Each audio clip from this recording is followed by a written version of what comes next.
مختلف امتحانات کے ذریعے سے ہر مومن کی آزمائش کرتا، اور اس کے ساتھ ساتھ پھر ہمیں اس امتحان سے نکلنے کے بھی بہت سے طریقے بتاتا، آزمائش بھی وہی کرتا اور ہمارے نکلنے کا طریقہ بھی وہی بتاتا ہے۔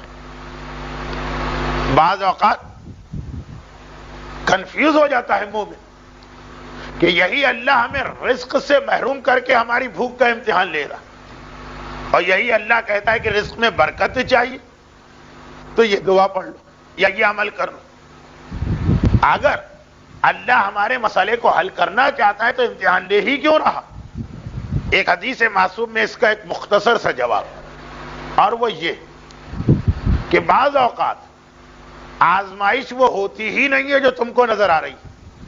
تم سمجھ رہے ہو کہ میری اچھی بھلی نوکری چھوٹ گئی اور میں رزق کے پرابلم میں مبتلا ہو گیا، تو تم نے کہا کہ پھر اس وقت دعائے رزق پڑھنے سے فائدہ کیا ہے؟ کیونکہ یہ امتحان تو اللہ نے لیا۔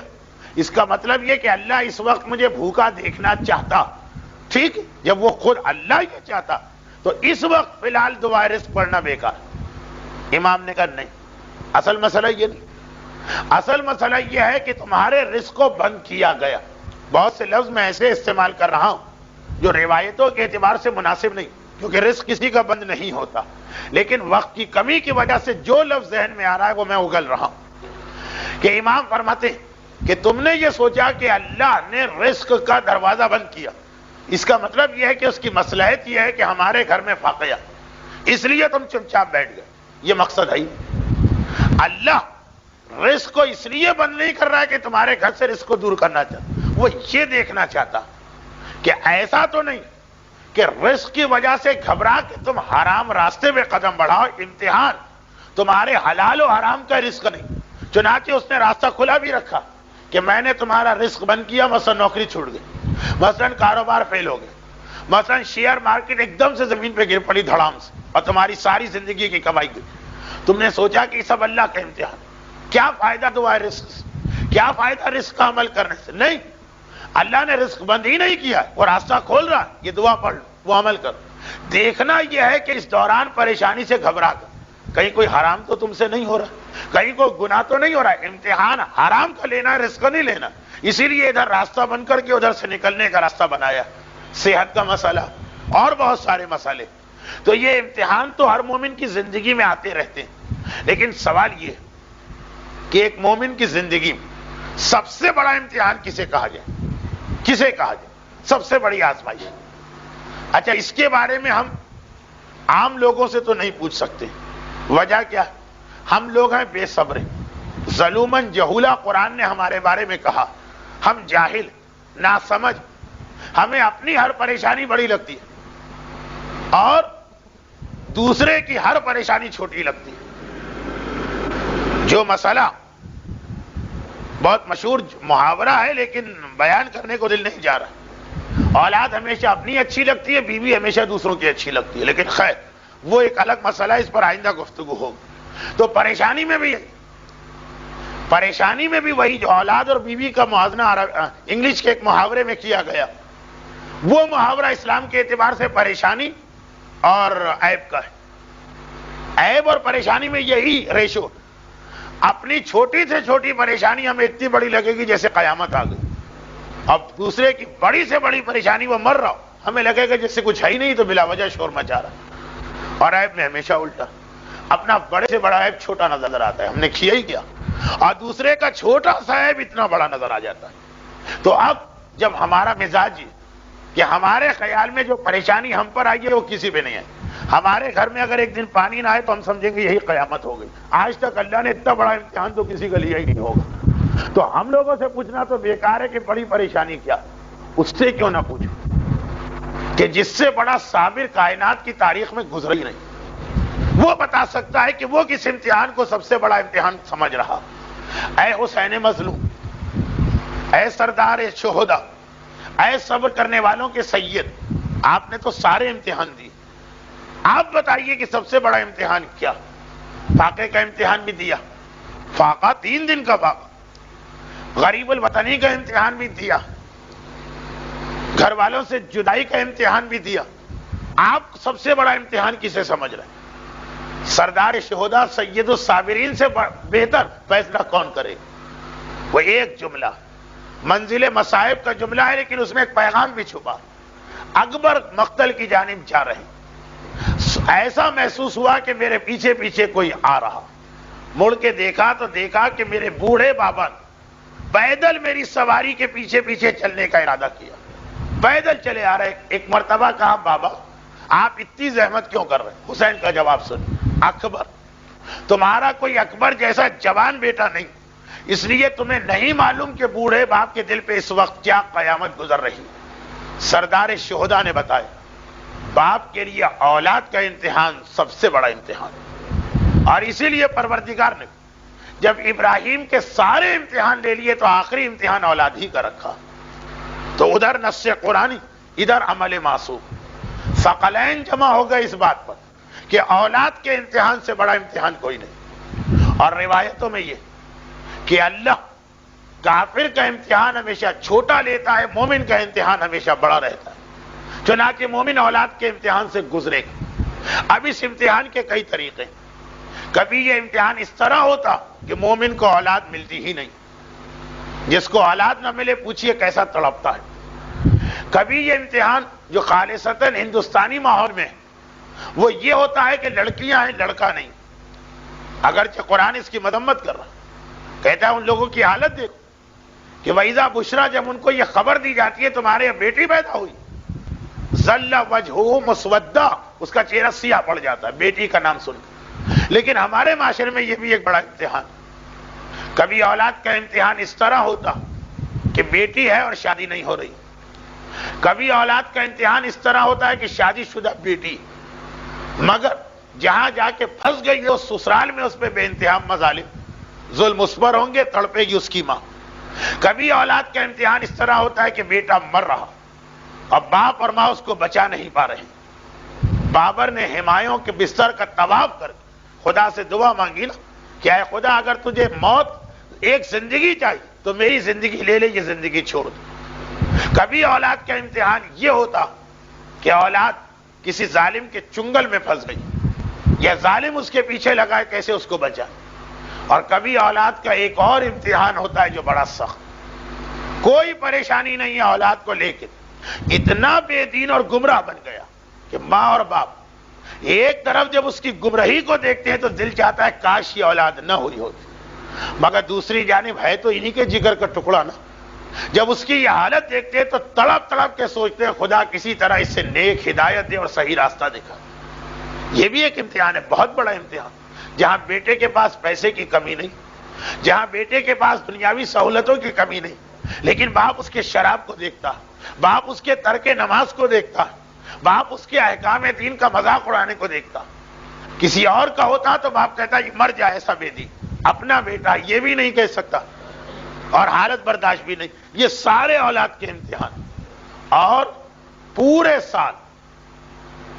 سال اول محرم سے آخر ذی الحجہ جو ہمارے ہاں سال، ایک ایسی تاریخ آتی ہے جس سے خاص اولاد کا مسئلہ حل کرنے کی تاریخ خدا نے بنا دیا، اور وہ تاریخ ہے رجب کی 13، رجب کی 14 اور رجب کی 15۔ آئندہ درس ہمارا ہوتا 15 رجب، تب تو یہ تاریخیں نکل چکی ہوتی۔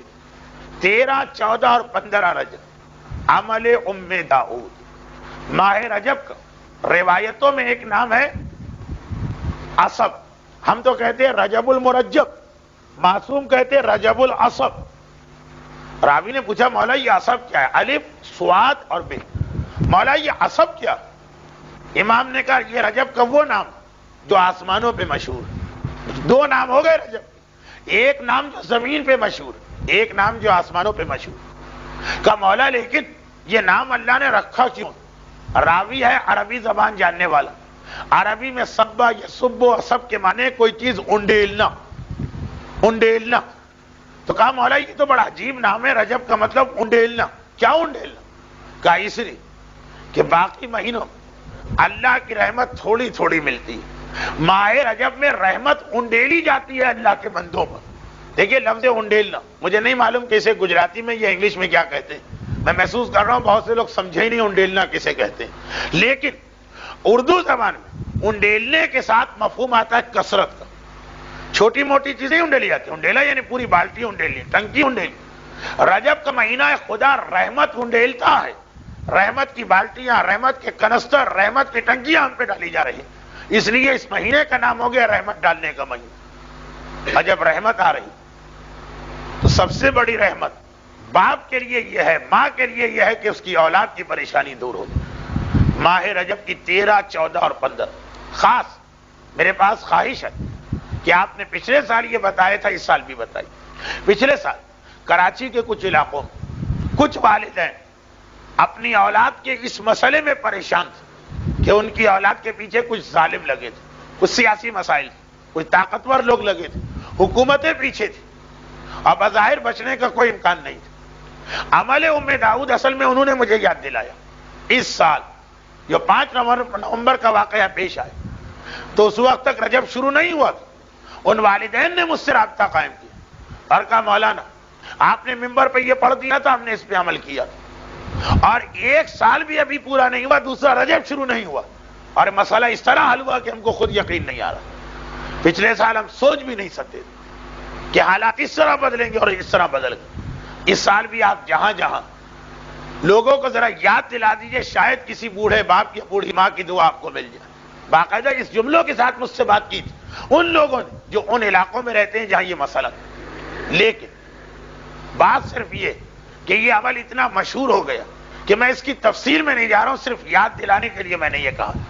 13، 14 اور 15 رجب یقیناً بعض لوگوں نے جب مفاتیح الجناح میں یہ عمل پڑھا تو گھبرا گئے کہ یہ تو بہت مشکل عمل ہے، 3 تو روزے رکھنا پڑتے اور اتنے قرآن کے سورے پڑھنا پڑتے. بات بھی صحیح بھائی، جتنا بڑا مرض ہوگا اتنی بڑی سرجری یا آپریشن چاہیے ہوگا. اب اگر واقعاً اتنا بڑا مسئلہ ہے تبھی اس عمل کو آپ کو انجام دینا، چھوٹے موٹے مسئلے کے لیے نہیں. یہ عمل ام داؤد ہے کیا؟ عمل کی تاریخ یہ ہے کہ امام حسن کے ایک پوتے ہیں جن کا نام داؤد ہے، اور یہ پوتے جناب حسن مصنع کے فرزند. حسن مصنع امام حسن کے وہ بیٹے جن سے حسین بہت محبت کرتے تھے. امام حسین کو اپنے بڑے بھائی کی اولاد میں حسن مصنع سے بہت محبت. اس وقت تک تو جناب قاسم پیدا بھی نہیں ہوئے، اور اتنی محبت کہ جب حسین کی پہلی بیٹی جوان ہوئی شادی کے قابل، فاطمہ کبریٰ، جن کے بارے میں حسین کہتے تھے مجھے اپنی کبریٰ بیٹی سے اپنی ماں زہرا کی یاد آتی اور اس کے جسم سے وہ خوشبو بلند ہوتی ہے جو میری ماں فاطمہ زہرا کے جسم کی خوشبو. تو جب جناب فاطمہ کبریٰ جوان ہو تو خاص یہ جملہ کہا اپنے بھتیجے حسن مصنع سے کہ بیٹا حسن مصنع، مجھے تجھ سے اتنی محبت کہ میری فاطمہ کبریٰ کے لیے تیرے سوا مجھے کوئی اہل نظر نہیں آتا. خصوصی جملے ارشاد فرما کے یہ شادی کی تھی. انہی حسن مصنع کی دوسری بیویاں بھی تھی.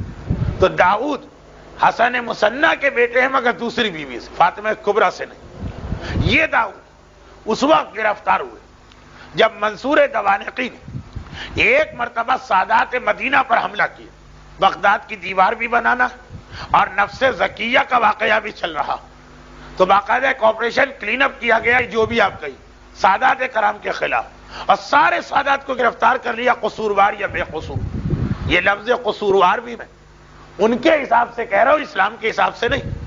جن لوگوں نے منصور کی ظالم حکومت کے خلاف میدان میں نکل کے احتجاج کیا تھا وہ بھی پکڑے گئے، اور جو بیچارے گھر میں بیٹھے تھے وہ بھی پکڑے گئے. اور منصور وہ ظالم کہ جس کے ہاتھ سے کوئی سید بچ کے نہیں آیا، کیونکہ جس وقت بغداد کی دیوار تعمیر ہو رہی تھی تو منصور کا طریقہ یہ تھا کہ بلڈنگ مٹیریل گارے میں پانی کے بدلے سادات کا خون ڈالتا تھا. تو اب ہوتا یہ تھا کہ پتہ چلا کہ روزانہ اتنی دیوار بنانا ہے 10 فٹ کی، 50 سادات کا خون چاہیے. اب اس آج 50 لائے، روزانہ صبح کو جیل سے 50 لائے جاتے ہیں، شام کو ٹھیکیدار یا کانٹریکٹر نے اطلاع دی کہ بھائی 48 سادات کے خون سے آج کا کام ہو گیا، 2 بج گئے. منصور کہتا ہے ان کو واپس نہ لے جاؤ، جو ہم نے جیل سے نکال لیے مارنے کے لیے اب ان کو مار ہی دو، اس کو واپس نہیں لینا. جیسے ہم لوگ نیکی کے کاموں میں بعض اوقات کہتے ہیں نیکی کے کام، مسجد بن رہی 10,000 دے دیا، پتہ چلا اگر کہیں اتنے شریف ٹرسٹی ہوں کہ 9,000 میں کام ہو گیا، 1,000 بچ گیا، ہم نے کہا ہمیں واپس نہیں چاہیے، لگا دیں کسی اور نیکی کے کام. بہت ایسا بہت ہوتا. کہ لوگوں نے کہا مثلا ہماری طرف سے ایک بکرا ذبح کر دیں. عراق میں سید محمد پہ بہت ہی نظر ہوتی ہے. اب ہم لے کے گئے احتیاطاً 500 روپے, 400 میں بکرا مل گئے. جس کے پیسے تھے اس نے کہا مجھے واپس نہ کرے, دے دیے نیکی کے کام میں, آپ کہیں اور خرچ کریں. تو منصور کیا کہہ رہا, 50 سید میں نے نکالے تھے کہ آج ان کو مارنا, اگر 48 سے کام ہو گیا تو 2 واپس نہ کرو, جو میں نے نیت کی وہ پوری ہونی چاہیے. انہیں اسی طرح زندہ کھڑا کر کے چن دو دیوار کے اندر. ایسا تو ظالم, سادات کرام کی قربانیاں, ایسا تو ظالم. چنانچہ جو اس کے ہاتھ میں گیا سمجھ لیا اس کے گھر والوں نے کہ واپس نہیں آئے. رجب کا مہینہ, چھٹے امام بیمار پڑ گئے. خاندان والے مزاج پرسی اور عیادت کے لیے آنے لگے. جناب داؤد کی والدہ یعنی حسن مصنع کی دوسری بیوی, جنہوں نے بچپنے میں چھٹے امام کو پالا بھی تھا, وہ بھی آتی ہیں امام کی عیادت مزاج پرسی کے لیے. ایک مرتبہ امام نے کہا کہ اے مادر داؤد, خیریت تو ہے سب, بس ایک غمزدہ ماں جس کا دل دکھا ہے, جس کا جوان بیٹا پکڑا گیا اور ایسے ظالم کے پاس کے واپس آنے کا امکان نہیں. بے اختیار آنکھوں سے آنسو جاری ہو. کہا فرزند رسول, میرا بیٹا داؤد ایسے ظالم کی قید میں گیا, میں پریشان. امام نے کہا پریشان کیوں, میں تمہیں ایک عمل بتاتا ہوں, اور اس عمل کو کرنا تو میرے جد رسول خدا تمہارے بیٹے کی رہائی کا انتظام کریں گے. جملے پہ غور کیجیے اور واقعے کا آخر سنیے. لیکن 3 دن روزہ رکھنا. ضمناً بتا دوں, جن پر قضا روزہ ہے وہ سنت روزہ نہیں رکھ سکتے, لیکن عمل ام داؤد میں قضا روزہ چل جاتا ہے. 3 روزے رکھنا ہے, چاہے سنت رکھو, چاہے منت کے رکھو, چاہے قضا کے رکھو. جناب داؤد کی والدہ جن کا نام فاطمہ, حسن مصنع کی پہلی بیوی کا نام بھی فاطمہ ہے, فاطمہ کبریٰ. دوسری بیوی کا نام بھی فاطمہ. جیسے خود حسن مصنع کا اپنا نام بھی حسن ہے, ان کے بابا کا نام بھی حسن. خیر چلی گئی, اور 13, 14, 15 کی رات کو عمل پورا ہو گیا. اب اس کے بعد گھر میں ہے کہ دیکھیں کیا نتیجہ نکلتا. 1 ہفتہ ہوا ہو کہ ایک مرتبہ دیکھا میرا بیٹا داؤد گھوڑے دوڑاتا ہوا مدینے میں داخل ہوا, محلے بنی ہاشم میں آیا, ماں کے گلے لگا, مادر گرامی میں رہا ہو گیا. ماں بہت پریشان, بیٹا یہ ہوا کیسے؟ کہا کہ ادھر 15 تاریخ ختم ہوئی, شب 16 آئی, اور میں اپنی حالت پہ زار و قطار رو رہا تھا. ہتکڑی اور بیڑی ہے اور میں جیل میں پڑا ہوں, اور روزانہ دیکھ رہا ہوں کہ میرے جو ساتھی 2 آج گئے, 3 آج گئے, 5 آج گئے, واپس کوئی نہیں آتا. کوئی مارا گیا, کوئی دیوار میں چن دیا گیا, کسی کا خون لیا گیا, اور میں بھی انتظار کر رہا ہوں کہ کب میری باری آتی. 15 کا دن ختم ہوتا ہے رجب کی, 16 کی رات آئی, آدھی رات کا وقت, اور میں غنودگی کے عالم میں ہوں کہ ایک مرتبہ میں نے دیکھا میرے چاروں طرف مجمع آ گئے. گھبرا کے میں نے آنکھ کھولی, کون آئے؟ مجھے لے جانے والے تو نہیں آئے؟ دیکھا کہ نہیں, کچھ ایسے چمکتے ہوئے چہرے تھے کہ میرے دل نے گواہی دی کہ یہ تو میرے بزرگ لگ رہے ہیں. اور ان میں جو سب سے زیادہ شان و شوکت والے, میرا دل پتہ نہیں کیوں کہہ رہا تھا کہ یہ تو مجھے اپنے جد رسول اللہ لگ رہے ہیں. وہ آگے آئے, انہوں نے تعارف نہیں کرایا, آگے آئے, اپنے ہاتھوں سے میری ہتکڑی اور بیڑی کھولی, 10,000 درہم ایک تھیلی میں مجھے دی, اور کہا یہ تیری زاد راہ کے لیے. کہا جا, تیری ماں نے آج ایک ایسا عمل مکمل کیا کہ اس کے بعد یہ ہماری ذمہ داری ہے کہ ہم تمہیں رہا کروائیں, اور اطمینان سے جا, جب تو یہاں سے غائب ہوگا تب تیری تلاش میں کوئی نہیں نکلے گا. پورے اطمینان کے ساتھ جا. مادر گرم میرے جد نے اپنے ہاتھوں سے میری ہتکڑی اور بیڑی کھول کر راستے کی پریشانیاں بھی نہ ہو, کہا بغداد کہا مدینہ, 10,000 زاد راہ دیا. یہ عمل ام داؤد. اس کے بعد علماء کرام میں اتنا مقبول بنا کہ سید ابن طاؤس جن کی کتاب اقبال کا حوالہ مفاتی میں سینکڑوں جگہ فرماتے ہیں کہ آج تک میں نے کوئی ماں ایسی نہیں پائی جس نے اپنی اولاد کے کسی بھی مسئلے کے لیے یہ عمل کیا اور براہ راست اس کو مدد رسول نہ ملی. ابن طاؤس جیسا محتاط فقیہ کہہ رہا ہے ایک ماں مجھے ایسی نہیں ملی. چنانچہ آج اولاد کی پریشانی جن کے گھروں میں, جیسا کہ میں نے کہا کہ جب ہمارے گھر میں پریشانی نہیں ہوتی تو ہمیں دوسرے کی پریشانی کی فکر بھی نہیں ہوتی, لیکن جن کے گھر میں پریشانی, یہ ایک ایسا عمل کہ ایک ہی ہفتہ ہے, آئندہ 15 رجب آ جاتی تو فائدہ نہ ہوتا. اس لیے اسی پر میں بات کو ختم کرتا ہوں. اور ایک سوال میرے پاس, سوال تو نہیں, سوال ہے بھی اور سوال نہیں بھی, یہ آیا کہ کوئی مریض ذہنی طور پہ پریشان ہے, ایک مومن کوئی عمل یا دعا ان کے بارے میں ہو سکے تو بیان کریں. خیر درس کے آخر میں دعا تو ہوگی، لیکن بعض اوقات کسی چیز کو ہم اتنا حقیر سمجھ لیتے ہیں کہ ہماری توجہ اس پہ نہیں جاتی. عمل ام داؤد تو خیر ایک رجب کا عمل. الحمد کے سورے کے بارے میں یہ روایت ہے کہ اگر پانی پہ پڑھ کے صبح و شام پاگل کو پلایا جائے تو اس کی دیوانگی ختم ہو جاتی، بلکہ مردے کے اوپر ڈالا جائے تو تعجب نہیں ہے کہ وہ زندہ ہو جائے. یہ امام کا جملہ. دیوانے کے لیے کہا وہ ٹھیک ہو جائے گا، مردے کے لیے کہا کوئی تعجب نہیں کہ وہ ٹھیک ہو جائے. ایک.